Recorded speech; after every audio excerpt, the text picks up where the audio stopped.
ஒன்றிய அரசின் உள்துறை அமைச்சக குழு தீர்மானத்தின் பேரில் உச்சநீதிமன்ற தலைமை நீதிபதியிடம் கருத்து கேட்டு அனுப்பிய பொழுது உச்சநீதிமன்றத்தின் நிர்வாக ரீதியான நீதிபதிகளின் முழு அவையானது அதற்கு மறுப்பு தெரிவித்ததாக கூறியது ஒன்றிய அரசு.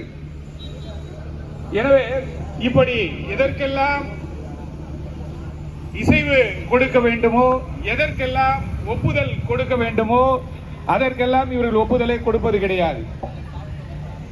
பல்வேறு காலகட்டங்களிலே பல்வேறு அமைப்பினர் தொடர்ச்சியாக போராட்டங்களை முன்னெடுத்து போராட்டங்கள் வாயிலாகத்தான் பல்வேறு விஷயங்களை நிறைவேற்ற வேண்டியிருக்கிறது.